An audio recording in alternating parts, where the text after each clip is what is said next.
الحمد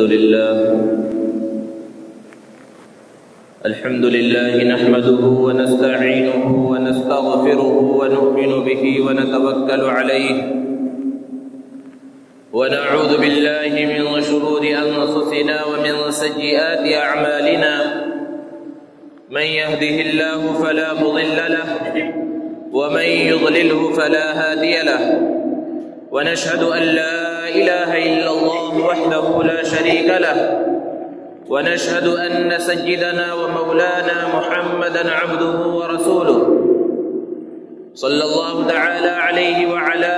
آله وأصحابه وبارك وسلم تسليما كثيرا أما بعد فأعوذ بالله من الشيطان الرجيم بسم الله الرحمن الرحيم والعصر إن الإنسان لفي خسر إلا الذين آمنوا وعملوا الصالحات وتواصوا بالحق وتواصوا بالصبر وقال الله تعالى كنتم خير أمة أخرجت للناس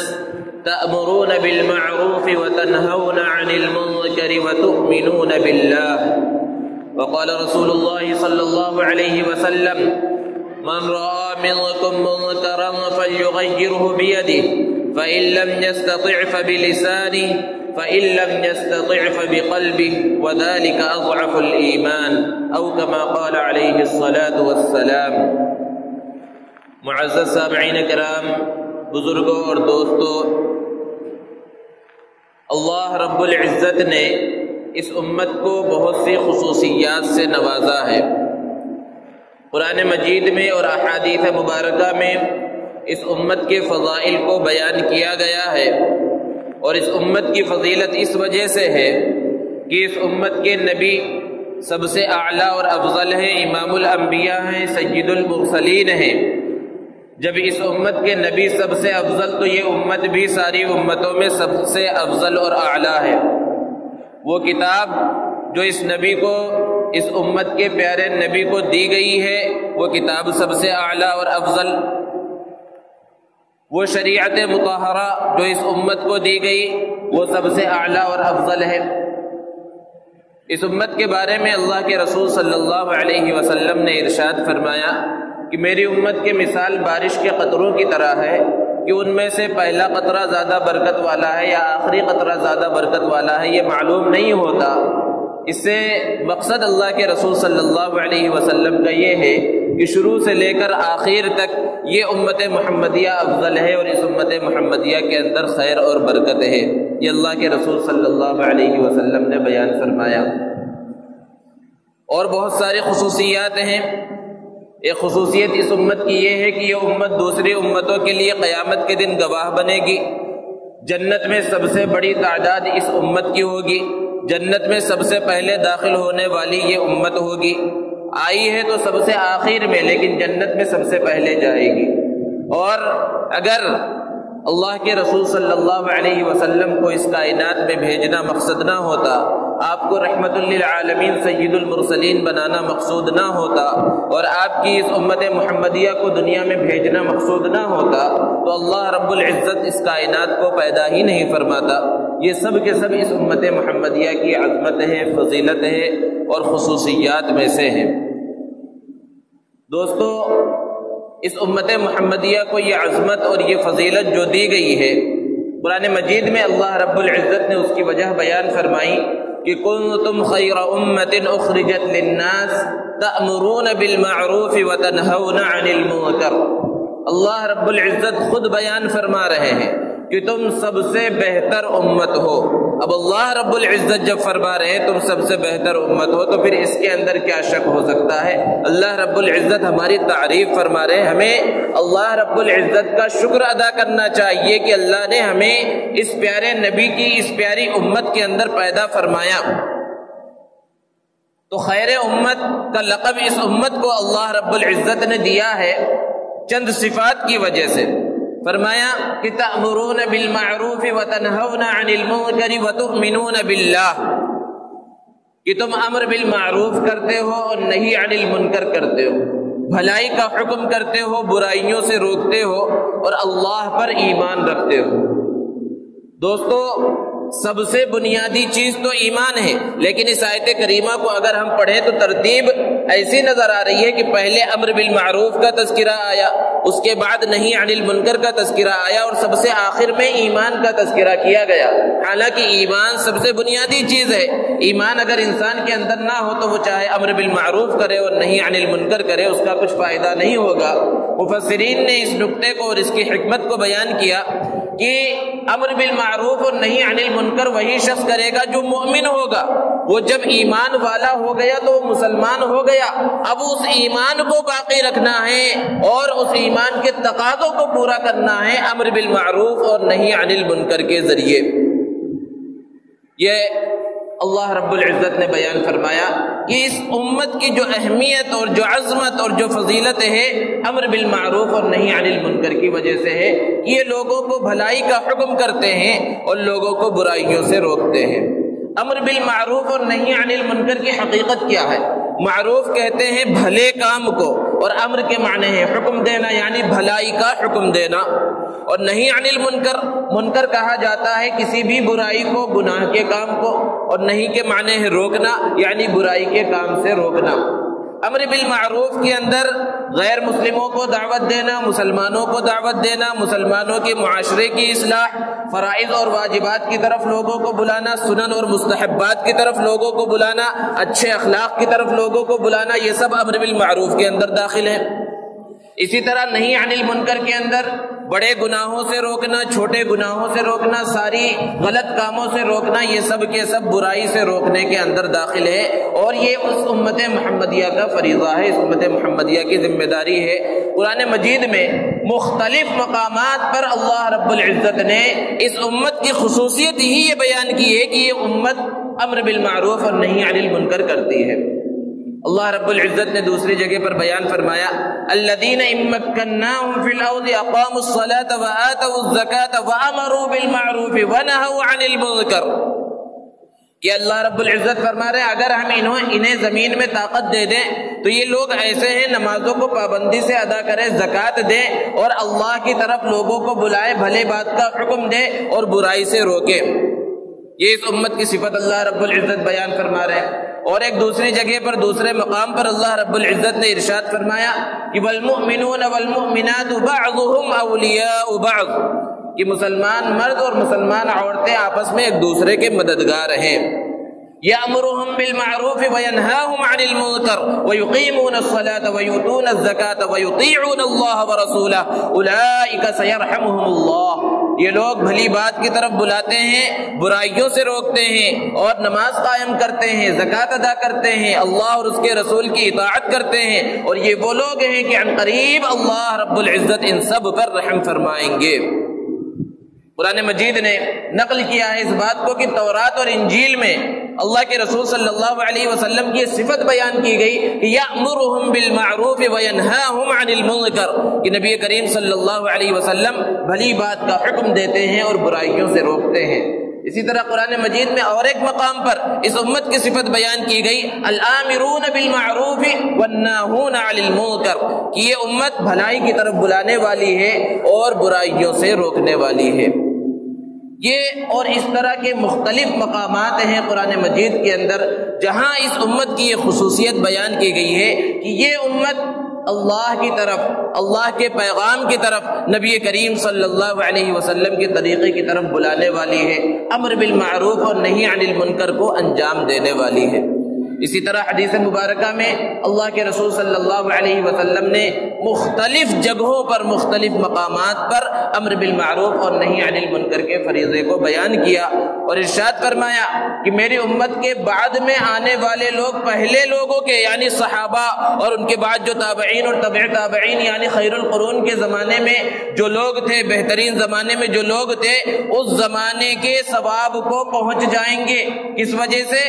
نہی عن المنکر کرنے کی وجہ سے، لوگوں کو بری باتوں سے روکنے کی وجہ سے۔ یہ اللہ کے رسول صلی اللہ علیہ وسلم نے اس امت کی فضیلت کو بیان فرمایا، اس امت کی اہمیت اور خصوصیت کو بیان فرمایا ہے۔ اب یہ امر بالمعروف اور نہی عن المنکر کا حکم کیا ہے؟ یعنی کس انداز میں اس کو انجام دینا ہے اور کس کو انجام دینا ہے، کب انجام دینا ہے۔ تو قرآن مجید کا اگر ہم غور سے مطالعہ کریں تو ہمیں پتہ چلے گا کہ مؤمنین کی صفات کو اللہ رب العزت نے جہاں بیان کیا تو وہاں امر بالمعروف اور نہی عن المنکر کو بیان کیا۔ اسی لیے مفسرین نے اور علماء نے ان آیات کریمہ کی روشنی میں یہ بیان فرمایا کہ امر بالمعروف اور نہی عن المنکر یعنی بھلی بات کا حکم کرنا اور بری باتوں سے روکنا یہ فرض عین ہے۔ یعنی جیسے کہ نماز پڑھنا فرض ہے، زکوٰۃ دینا فرض ہے، روزہ رکھنا فرض ہے، حج کرنا فرض ہے، بالکل اسی طرح امر بالمعروف اور نہی عن المنکر کے فریضے کو انجام دینا بھی فرض ہے۔ لیکن اس کے دائرے کار مختلف ہو سکتے ہیں کہ کس وقت امر بالمعروف کرنا ہے اور کس وقت نہی عن المنکر کرنا ہے اور کس وقت اس سے رک جانا ہے۔ دیکھیے عبادات کی دو قسمیں ہیں، ایک عبادتیں وہ ہیں جو فرائض میں ہیں اور واجبات کے اندر داخل ہیں یعنی جن کا کرنا ضروری ہے، اور عبادت کی دوسری قسم وہ ہیں جو سنن میں ہیں اور مستحبات کے اندر اور آداب کے اندر داخل ہیں۔ تو امر بالمعروف فرائض میں اور واجبات میں فرض ہوگا، واجب ہوگا، یعنی فرائض کی طرف بلانا بھی فرض ہوگا، واجبات کی طرف بلانا بھی واجب ہوگا۔ جیسے کہ نماز کوئی نہیں پڑھ رہا ہے تو نماز کا حکم کرنا، چونکہ نماز فرض ہے تو نماز کی طرف بلانا بھی فرض ہے، زکوٰۃ فرض ہے تو زکوٰۃ کی دعوت دینا بھی فرض ہے، روزہ فرض ہے تو روزہ کوئی نہیں رکھ رہا ہے تو اسے روزے کا حکم کرنا یہ بھی فرض ہے۔ اسی طرح کچھ عبادتیں ایسی ہیں جو سنت ہیں، مستحب ہیں، تو ان کی دعوت دینا، اس کی طرف بلانا بھی سنت اور مستحب کے درجے میں ہوگا۔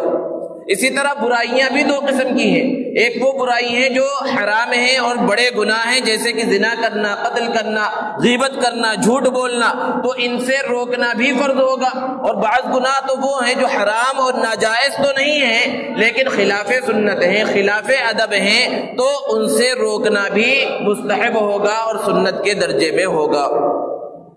اسی طرح امر بالمعروف اور نہی عن المنکر فرض تو بہرحال ہے اور ہر ایک کو اپنے دائرے کار میں اس کو انجام دینا ہے، اس لیے کہ اللہ کے رسول صلی اللہ علیہ وسلم نے ارشاد فرمایا کہ کلکم راع وکلکم مسئول عن رعیتہ، کہ تم میں سے ہر شخص ذمہ دار ہے اور ہر شخص سے قیامت کے دن اس کے ماتحتوں کے بارے میں سوال کیا جائے گا، پوچھا جائے گا۔ کوئی اگر یہ سوچ رہا ہے کہ یہ فلاں لوگوں کا کام ہے، یہ مدرسے میں پڑھنے والوں کا کام ہے، یہ مسجد میں اعلیٰ مقام پر رہنے والوں کا کام ہے، یہ خطیب کا کام ہے، یہ امام کا کام ہے، یہ عالم اور مفتی کا کام ہے، تو یہ غلط فہمی ہے۔ ہر مسلمان کی ذمہ داری ہے یہ۔ اللہ کے رسول صلی اللہ علیہ وسلم نے احادیث مبارکہ میں اس کو بیان فرمایا، قرآن مجید میں اللہ رب العزت نے اس کی تفصیلات کو بیان فرمایا ہے۔ تو ہر شخص ذمہ دار ہے اور ہر شخص سے اس کے ماتحتوں کے بارے میں سوال کیا جائے گا قیامت کے دن کہ جو لوگ تمہارے ماتحت تھے کسی بھی اعتبار سے، چاہے وہ گھر والے ہوں یا کام کرنے والے ہوں یا کسی بھی اعتبار سے تمہارے ماتحت تھے اور دنیا کی باتوں میں تمہارے رائے کو وہ قبول کرتے تھے، تمہارے حکم کو وہ قبول کرتے تھے، تو تم نے دین کے اعتبار سے ان کی صحیح رہنمائی کی یا نہیں کی؟ غلط باتوں کی طرف اگر وہ جا رہے تھے تو ان کو روکا یا نہیں روکا؟ اس کے بارے میں ہر انسان سے، ہر مسلمان سے سوال ہوگا، جیسے کہ نماز کے بارے میں سوال ہوگا، روزہ اور زکوٰۃ کے بارے میں سوال ہوگا، اسی طرح ان سب چیزوں کے بارے میں بھی سوال ہوگا۔ صرف اپنی ذات کے اعتبار سے نیک بن جانا، نمازی بن جانا، روزے دار بن جانا، زکوٰۃ دینے والا اور حج کرنے والا بن جانا اور سارے احکامات اور عبادتوں کو پورا ادا کرنے والا بن جانا کافی نہیں ہے نجات کے واسطے۔ اس بات کو ذہن میں رکھنے کی ضرورت ہے کہ ایک شخص اپنی ذات کے اعتبار سے 5 وقتہ نمازی ہے، صف اول میں نماز پڑھتا ہے، ہمیشہ روزے رکھتا ہے اور زکوٰۃ وقت پر ادا کرتا ہے، حج بھی اس نے ادا کر لیا ہے یا حج ادا کرنے کا ارادہ ہے اور دوسرے خیر کے کاموں میں آگے بڑھتا ہے، لیکن جو لوگ اس کے ماتحت ہیں اپنے گھر والوں کی فکر نہیں کرتا اگر وہ غلط راستے پر جا رہے ہیں، اپنے جو بھی ماتحت ہیں ان کی فکر نہیں کرتا، تو یہ شخص کامیاب نہیں ہے، یہ پورے فریضے کو انجام نہیں دے رہا، کیونکہ ایک بڑا فرض چھوڑ رہا ہے۔ جیسے کہ نماز چھوڑتا تو کہا جاتا بھائی تم زکوٰۃ دے رہے ہو، روزہ رکھ رہے ہو اور فلاں فلاں کام کر رہے ہو، لیکن ایک اہم فریضے کو چھوڑ رہے ہو، ابھی کامل اور مکمل تمہارا ایمان نہیں ہے، پکے مسلمان کہلائے جانے کے لائق نہیں ہو۔ اسی طرح کوئی امر بالمعروف اور نہی عن المنکر کو چھوڑ رہا ہے، باقی ساری چیزیں وہ کر رہا ہے، تو پھر اسے بھی اسی طرح کہا جائے گا کہ تم کامل اور مکمل ابھی مسلمان نہیں ہو۔ اس لیے کہ اللہ رب العزت نے قرآن مجید میں ارشاد فرمایا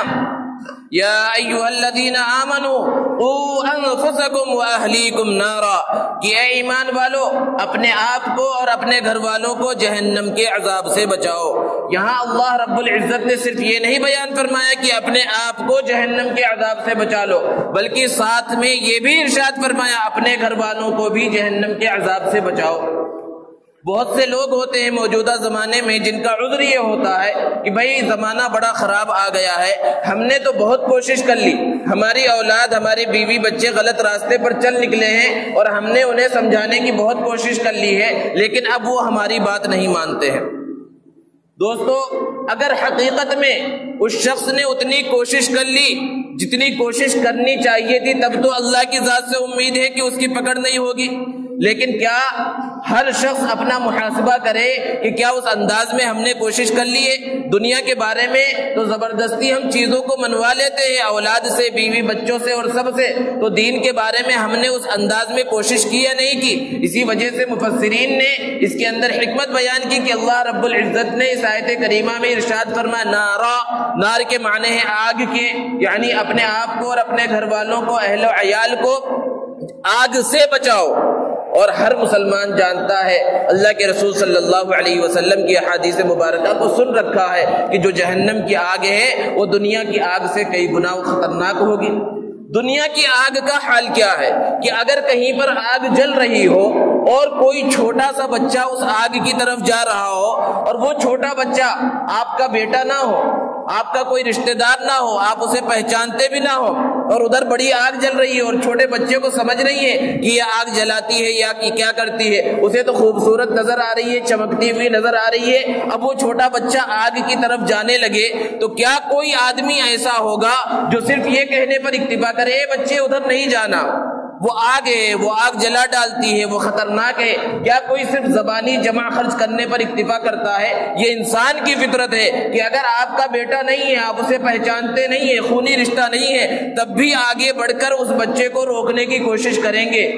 کہ یہ آگ میں جا رہا ہے، اور پھر اپنا بیٹا ہو، خونی رشتہ ہو تو پھر کتنی زیادہ فکر ہوگی۔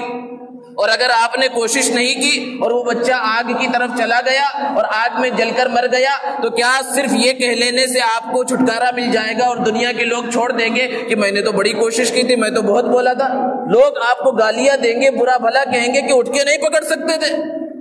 ہو ہی نہیں سکتا ہے کہ کوئی انسان آگ کی طرف کسی بچے کو بڑھتا ہوا دیکھے اور صرف زبان سے بولتے رہے۔ تو ہم جب یہ دنیا کی آگ جو معمولی آگ ہے اس سے بچانے کے واسطے ہم خود بھاگ کر پکڑنے کی کوشش کرتے ہیں، صرف زبانی جمع خرچ پر اکتفا نہیں کرتے، تو وہ جہنم کی آگ جو اس آگ سے اللہ کے رسول صلی اللہ علیہ وسلم کا فرمان ہے کہ کئی گنا بڑھ کر ہے اور بڑی خطرناک ہے، اس آگ سے کیا ہم نے اس انداز میں بچایا؟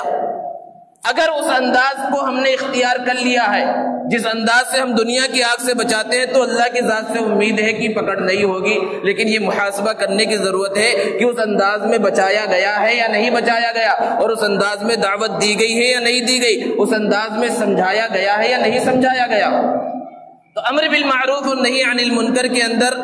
یہ بنیادی چیز ہے کہ اپنے آپ کو بھی انسان بچائے اور اپنے گھر والوں کو بھی بچائے۔ صرف اپنی ذات کے اعتبار سے دیندار بن جانا یہ نجات کے لیے کافی نہیں ہے۔ اللہ کے رسول صلی اللہ علیہ وسلم نے امر بالمعروف اور نہی عن المنکر کے فریضے کو جو لوگ انجام نہیں دیتے ہیں ان کی وعید بیان فرمائی، ایک مثال سے سمجھایا، کیونکہ مثال سے بات سمجھ میں آتی ہے۔ اللہ کے رسول صلی اللہ علیہ وسلم نے ارشاد فرمایا کہ ایک پانی کا جہاز ہے جو 2 منزلہ ہے، اور وہ پانی کا جہاز سمندر میں سفر کرنا اس نے شروع کیا،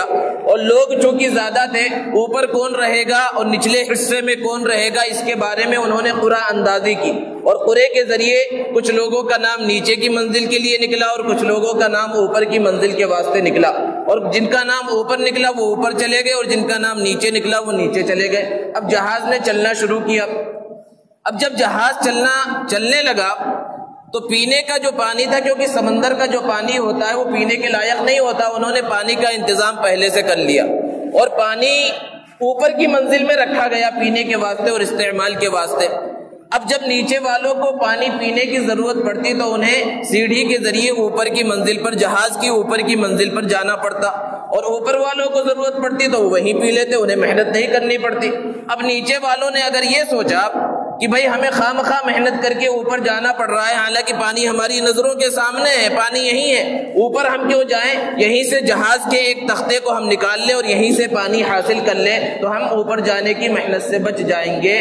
اللہ کے رسول صلی اللہ علیہ وسلم نے ارشاد فرمایا کہ اگر ان لوگوں نے جہاز کے تختے کو نکالنا شروع کیا اور اوپر والے خاموش رہے تو ایسا نہیں ہے کہ صرف نیچے والے تباہ ہوں گے، بلکہ اوپر والے بھی تباہ ہوں گے، نیچے والے بھی تباہ ہوں گے۔ یہ جو غلط کام کر رہے ہیں یہ تو تباہ ہوں گے ہی، اور جو غلط کام نہیں کر رہے لیکن دیکھ رہے ہیں اور ان کو روک نہیں رہے ہیں وہ بھی تباہ اور برباد ہو جائیں گے۔ ایک آسان سی ہر ایک کو سمجھ میں آنے والی مثال اللہ کے رسول صلی اللہ علیہ وسلم نے بیان فرمائی، اور بالکل یہی حال امر بالمعروف کا اور نہی عن المنکر کا ہے کہ ہم دیکھ رہے ہیں لوگوں کو اپنی آنکھوں سے کہ وہ غلط راستے کی طرف جا رہے ہیں، غلط راستے کی طرف قدم اٹھا رہے ہیں اور غلط کام کر رہے ہیں، اور ہم یہ سوچیں کہ بھائی ہم تو غلط کام نہیں کر رہے، ہم تو نماز پڑھ رہے ہیں، ہم اچھے کام کر رہے ہیں، وہ کر رہے ہیں تو انہیں کرنے دو، تو جب ان کے اوپر عذاب آئے گا وہ تباہ و برباد ہوں گے، تو ایسا نہیں ہے کہ ہم بچ جائیں، وہ عذاب ہمارے اوپر بھی آئے گا۔ اسی کو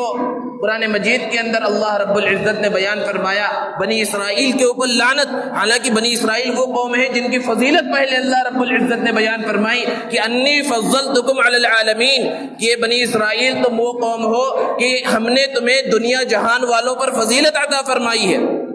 لیکن پھر ان کے اندر جو بگاڑ شروع ہوا وہ کس انداز میں ہوا کہ جب کچھ لوگوں نے غلط کام کرنا شروع کیا تو ان کے جو علماء تھے اور نیک لوگ تھے، بڑے لوگ تھے، انہوں نے پہلے ان کو روکا، لیکن جب وہ لوگ نہ مانے تو پھر یہ لوگ بھی خاموش بیٹھ گئے اور ان کے ساتھ ہی رہنا شروع کر دیا، حالانکہ یہ گناہ نہیں کرتے تھے، یہ غلط کام نہیں کرتے تھے، لیکن ان کے اوپر قرآن میں اللہ نے لعنت فرمائی، ارشاد فرمایا لعن الذین کفروا من بنی اسرائیل علی لسان داؤد وعیسی بن مریم، کہ حضرت داؤد اور حضرت عیسیٰ کی زبانی بنی اسرائیل پر لعنت کی گئی۔ کیوں لعنت کی گئی؟ قالوا لا يتناهون عن منکر فعلوا، کہ گناہ کے کام جب لوگ کرتے تھے تو ان گناہوں کے کاموں سے یہ لوگ روکتے نہیں تھے، یہ لوگ گناہ میں مبتلا نہیں تھے لیکن گناہوں کے کاموں سے روکتے نہیں تھے، تو سب کے اوپر لعنت ہو گئی۔ اللہ رب العزت نے ایک قوم کو تباہ و برباد کرنے کے واسطے حضرت جبرائیل علیہ السلام کو بلایا اور کہا کہ فلاں بستی کو نیچے سے اٹھاؤ، آسمان تک لے کر جاؤ اور واپس الٹا پٹک دو، اس کو تباہ و برباد کر دو۔ حضرت جبرائیل علیہ السلام نے عرض کیا ہے پروردگار، اس بستی کے اندر آپ کا ایک ایسا نیک بندہ بھی ہے جس نے پلک جھپکنے کے بقدر بھی آپ کی نافرمانی نہیں کی ہے، کیا اسے بچا لیا جائے، اسے الگ کر لیا جائے؟ اللہ رب العزت نے ارشاد فرمایا کہ جبرائیل میں بھی جانتا ہوں کہ میرا وہ بندہ ہے جس نے پلک جھپکنے کے بقدر بھی میری نافرمانی نہیں کی، لیکن اسے بھی تباہ و برباد کر دو، کیونکہ اس کی نگاہوں کے سامنے گناہ ہوتا رہا، میری نافرمانیاں ہوتی رہی، لیکن اس کی پیشانی کے اوپر بل نہیں آیا، اس لیے اسے بھی ساتھ میں تباہ و برباد کر دو۔ یہ وبال ہے، یہ انجام ہے امر بالمعروف اور نہی عن المنکر کے فریضے کو انجام نہ دینے کا۔ اسی طرح ایک حدیث میں سرکار دو عالم صلی اللہ علیہ وسلم نے ارشاد فرمایا کہ اگر ہم نے امر بالمعروف اور نہی عن المنکر کے فریضے کو چھوڑ دیا اور اس کو صحیح انداز میں انجام نہیں دیا تو پھر ہماری دعائیں قبول نہیں ہوں گی۔ اللہ کے رسول صلی اللہ علیہ وسلم نے ارشاد فرمایا کہ والذی نفسی بیدہ لتأمرن بالمعروف ولتنہون عن المنکر، کہ اس ذات کی قسم جس کے قبضے میں میری جان ہے، تم ضرور بھی ضرور بھلائی کا حکم کرتے رہو اور لوگوں کو برائی سے روکتے رہو۔ اگر تم نے ایسا نہیں کیا تو قریب ہے جب اللہ کا عذاب آئے گا اور اس عذاب کو دیکھ کر تم اللہ سے دعا مانگنے کے واسطے بیٹھو گے تو اللہ رب العزت اس وقت تمہاری دعاؤں کو قبول نہیں کرے گا۔ تو یہ بہت بڑی ذمہ داری ہے امت محمدیہ کی، جس کو اللہ تبارک و تعالیٰ نے قرآن مجید کے اندر بیان فرمایا، اور اس ذمہ داری کے ساتھ اللہ تبارک و تعالیٰ نے اس امت کو اس دنیا کے اندر بھیجا ہے۔ لیکن اس کا یہ مطلب نہیں ہے کہ اب بغیر سوچے سمجھے ہر ایک کو بولا جا رہا ہے، کوئی بھی تھوڑا سا غلط کام کرتا ہوا دکھا، حالانکہ وہ ناجائز اور حرام نہیں ہے، ہاں خلاف سنت ہے یا خلاف ادب ہے، اب سب کے سامنے اس کو ڈانٹا جا رہا ہے، تو ہو سکتا ہے اب تک وہ چھوٹے گناہ میں مبتلا تھا، خلاف سنت کام کر رہا تھا، خلاف ادب کام کر رہا تھا، لیکن سب کے سامنے آپ کے بولنے کی وجہ سے وہ بڑے گناہ میں مبتلا ہو جائے یا شریعت کا مذاق اڑانے لگے، تو ان سب چیزوں کو سمجھنے کی اور غور کرنے کی ضرورت ہے۔ اور اسی کو اللہ رب العزت نے قرآن مجید میں بیان فرمایا ادع الی سبیل ربک بالحکمت والموعظۃ الحسنہ، کہ اپنے پروردگار کی طرف جو تم بلاؤ تو حکمت کے ساتھ اور مصلحت کے ساتھ، اچھی نصیحت کے ساتھ، کہ کس وقت کس کو کیا بولنا ہے، کہ انسان سب سے پہلے غور کرے کہ اگر میں نہیں عن المنکر کے فریضے کو انجام دوں گا، لوگ گناہ میں مبتلا ہیں ان کو گناہوں سے روکوں گا تو کیا انجام ہوگا، ہم لوگوں کے مزاج سے واقف ہو، اور اگر انسان یہ سمجھ رہا ہو کہ اگر میں فلاں کو گناہ سے روکوں گا جس گناہ کے اندر وہ مبتلا ہے تو ممکن ہے وہ میری بات مان لے، تو پھر ایسے موقع پر روکنا ضروری ہو جاتا ہے، اسے بتانا ضروری ہو جاتا ہے۔ لیکن ہمیں یہ شک ہو کہ یہ تو بڑا الہڑ قسم کا آدمی ہے، سخت آدمی ہے، بات بات پر لوگوں کو گالیاں دیتا ہے، اسے معلوم بھی ہے، اور پھر یہ سمجھ رہا ہے کہ اگر میں نے اسے روکا تو ہو سکتا ہے شریعت کے کسی حکم کی وہ کسی حکم کا مذاق اڑا دے اور خلاف ورزی کر لے۔ ابھی تک تو صرف انجام نہیں دے رہا ہے، اچھے کام نہیں کر رہا ہے، لیکن ہو سکتا ہے وہ شریعت کے کسی حکم کا مذاق اڑائے، اور شریعت کے کسی حکم کا مذاق اڑانا انسان کو اسلام سے خارج کر دیتا ہے۔ تو ایسے موقع پر نہیں عن المنکر کے فریضے سے رک جانا ضروری ہے، ایسے موقع پر اسے نہیں بتانا چاہیے۔ یا یہ اندیشہ ہو کہ اگر میں نے اسے بتایا تو وہ شریعت کو کیا مذاق تو نہیں اڑائے گا، لیکن ہو سکتا ہے مجھے تکلیف پہنچائے۔ یہ بھی ہوتا ہے بہت سے مسلمانوں کے درمیان، غیر مسلموں کے درمیان، کی دعوت دی جائے تو دعوت دینے والوں کو ہو سکتا ہے تکلیف پہنچائی جائے، نیک باتوں کا حکم کیا جائے تو انہیں تکلیف پہنچایا جائے۔ تو اگر یہ اندیشہ ہے تو ایسے موقع پر بھی امر بالمعروف اور نہی عن المنکر کا فریضہ ساقط ہو جاتا ہے، ضروری نہیں، لیکن ہمیں صحابہ کی زندگی اگر اپنے نظروں کے سامنے رکھنی ہے، انبیاء کے کارنامے کو اپنے سامنے رکھنا ہے، تو ایسے موقع پر اپنی جان کی پرواہ نہ کرتے ہوئے اور اپنے تکلیف کی پرواہ نہ کرتے ہوئے بول دینا چاہیے، لیکن ضروری نہیں ہے۔ اسی طرح اور بہت ساری صورتیں ہیں، اللہ کے رسول صلی اللہ علیہ وسلم نے نہی عن المنکر کے کچھ درجات بیان فرمائے ہیں۔ ارشاد فرمایا کہ من رأى منکم منکرا فلیغیرہ بیدہ، کہ تم میں سے کوئی شخص اگر گناہ کا کام ہوتا ہوا دیکھے، غلط کام ہوتا ہوا دیکھے تو اسے اپنے ہاتھ سے روک دے۔ یہ سب سے پہلا درجہ ہے کہ اگر ہمارے اندر طاقت ہے اور ہمیں یہ معلوم ہو کہ ہم روک سکتے ہیں، کسی کو کوئی بڑا عہدہ ملا ہوا ہے، وہ سمجھتا ہے میرے اندر یہ طاقت ہے کہ میں ان لوگوں کو اس غلط کام سے روک سکتا ہوں، تو غلط کام سے اپنے طاقت کے ذریعے، اپنے ہاتھ کے ذریعے روکنا ضروری ہے۔ پھر آگے ارشاد فرمایا فَإِن لَّمْ يَسْتَطِعْ فَبِلِسَانِهِ، اگر ہاتھ سے روکنے کی طاقت نہیں ہے، اسے یہ اندیشہ ہے اگر جا کر میں اپنی طاقت سے روکنے کی کوشش کروں گا تو فتنہ اور فساد پھیل جائے گا، تو پھر اپنی زبان سے روکے، بول کر روکے، قلم کے ذریعے روکے، جس انداز میں روک سکتا ہے روکے۔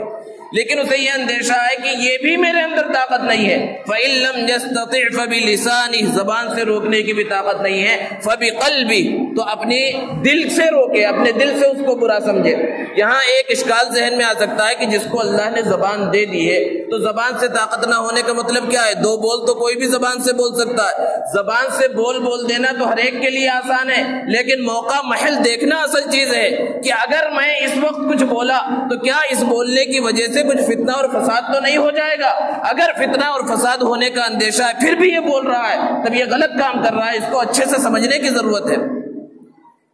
اور دل سے برا سمجھنے کا مطلب یہ ہے کہ کہیں سے گزر رہا ہے، غلط کام ہو رہا ہے اور اسے معلوم ہے میں ہاتھ سے بھی نہیں روک سکتا ہوں، اور میری بات بھی یہ لوگ سننے والے نہیں، الٹا دین کا مذاق اڑائیں گے، میرا مذاق اڑائیں گے، مجھے تکلیف پہنچائیں گے، تو پھر اپنے دل کے اندر یہ خیال کرے، یہ محسوس کرے، یہ سوچے کہ اگر اللہ نے مجھے طاقت دی اور میں اپنے ہاتھ سے انہیں روکنے کی طاقت میرے اندر آ گئی اور زبان سے روکنے کی طاقت آ گئی تو ضرور میں روکوں گا۔ یہ ہے دل سے روکنے کا مطلب۔ تو یہ چند اللہ کے رسول صلی اللہ علیہ وسلم نے درجات بیان فرمائے ہیں، کس وقت کس بات سے روکنا ہے، کس وقت کس بات کا حکم کرنا ہے، لوگوں کو بتانا ہے۔ یہ ساری اسباق اور ساری چیزیں اللہ کے رسول صلی اللہ علیہ وسلم نے تفصیل سے بیان فرما دی ہے۔ اور دوستو،